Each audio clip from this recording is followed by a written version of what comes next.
بسم اللہ الرحمن الرحیم كذلك العذاب ولعذاب الآخرة أكبر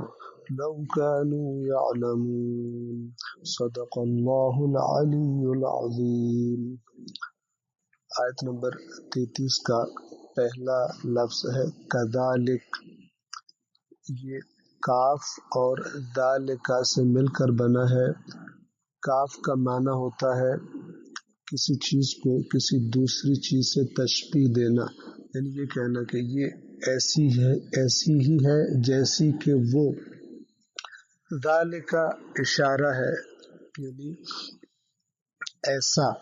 کذالکا کا ترجمہ ہم اردو زبان میں کریں گے ایسا ہی ہے یا ایسا ہی ہوتا ہے۔ العذاب، عذاب کا معنی ہے کسی کو شدید تکلیف دینا۔ کذالک العذاب، ایسا ہی ہوتا ہے عذاب۔ و اور لعذاب الآخرہ، آخرت کا عذاب، اکبر زیادہ بڑا، زیادہ عظمت والا۔ لو کانوا یعلمون، لو اگر، یا کاش بھی اس کا معنی یہاں پر ہم کر سکتے ہیں۔ کانوا یعلمون، یہ جانتے ہوتے۔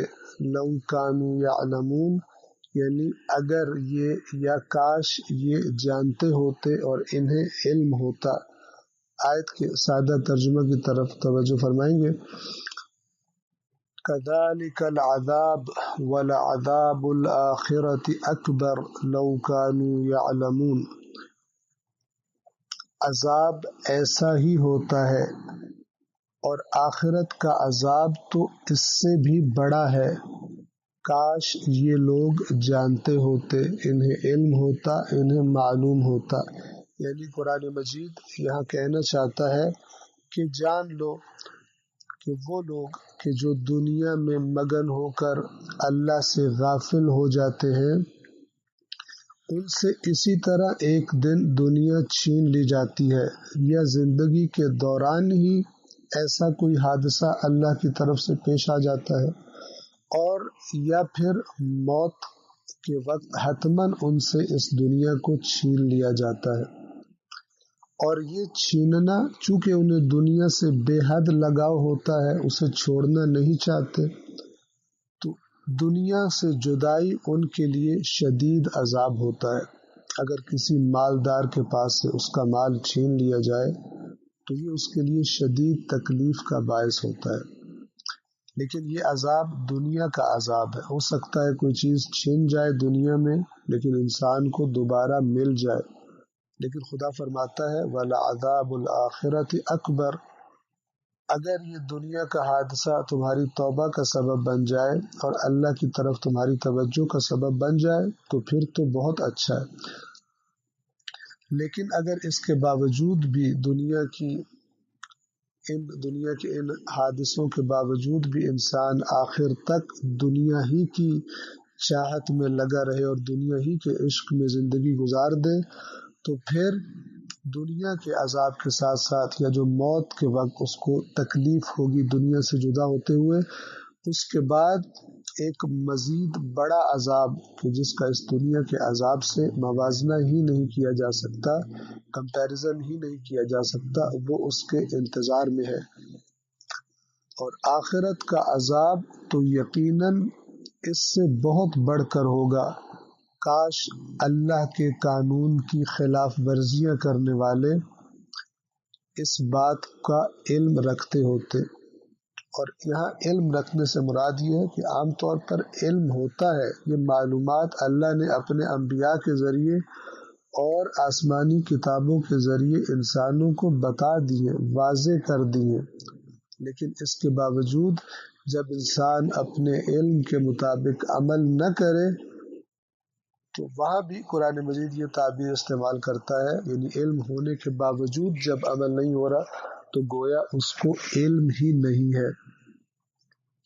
یہ ایسا ہی ہے کہ جیسے کوئی شخص ڈاکٹر ہو، یعنی علم رکھتا ہو کہ فلان چیز کا استعمال کرنا صحت کے لیے نقصان دہ ہے، لیکن علم ہونے کے باوجود اسے استعمال کرے تو ظاہر ہے کہ اس کے نتیجے سے فرار نہیں کر سکتا۔ اس پورے قصے کا خلاصہ اور ہمارے لیے جو اس میں پیغام ہے اور اعلان ہے وہ یہ کہ خداوند عالم ان آیات کے ذریعے انسان کو بتانا چاہتا ہے کہ اس باغ کے مالکوں کے اس قصے میں تمہارے لیے یہ پیغام ہے کہ ہم انسان کو مال اور دنیا کی نعمتوں اور اولاد کے ذریعے سے آزماتے ہیں۔ اگر وہ دھوکہ کھا کر ہمارے سامنے سرکشی اور نافرمانی پہ اتر آئے اور اپنے آپ کو بے نیاز سمجھے اور اپنے رب کو بھلا دے اور ظاہری اسباب کو سمجھے کہ اب اسے خدا کی ضرورت نہیں ہے، کسی کام کرنے کے ظاہری اسباب اس کے پاس آ گئے ہیں لہٰذا اب وہ کر سکتا ہے، اور اس بنا پر اللہ کی نافرمانی کی جرأت پیدا ہو جائے اس میں، تو ایسی حالت میں وہ غافل ہوتا ہے کہ آہستہ آہستہ اسے گھیرا جا رہا ہے، اور شاید زندگی میں ہی اپنے کاموں کا نتیجہ دیکھ لے اور شاید موت کی شکل میں اپنے عمل کا وبال اور تکلیف اسے چکھنی پڑے، اور جب اچانک اسے اللہ کے عذاب کا سامنا کرنا پڑتا ہے جیسے ان باغ والوں کو کرنا پڑا، تو پھر اپنے اندر حسرت اور شرمندگی اور ندامت محسوس کرتا ہے اور اللہ سے دعائیں کرتا ہے کہ خدایا یہ نعمت مجھے پلٹا دے، جیسے کہ اس قصے میں بیان کیا گیا۔ خداوند عالم سے دعا ہے کہ دنیا کی نعمتیں جتنی بھی زیادہ ہوں، اللہ ہمیں وہ فکر اور وہ سوچ عطا فرمائے کہ جو قرآن کریم ہمیں دینا چاہتا ہے، اور وہ یہ کہ دنیا کی ہر چیز عارضی ہے اور ہم کتنا اس سے فائدہ اٹھا پائیں گے، کتنی دیر اس سے لذت اٹھا پائیں گے، اس کے بارے میں کچھ بھی معلوم نہیں ہوتا، اور قرآن اسے عقل مند کہتا ہے، یعنی خداوند عالم اس انسان کو عقل مند کہتا ہے کہ جو اس عارضی دنیا کی چمک دمک سے دھوکہ نہ کھائے اور آخرت کو اصلی گھر اور دائمی گھر سمجھتے ہوئے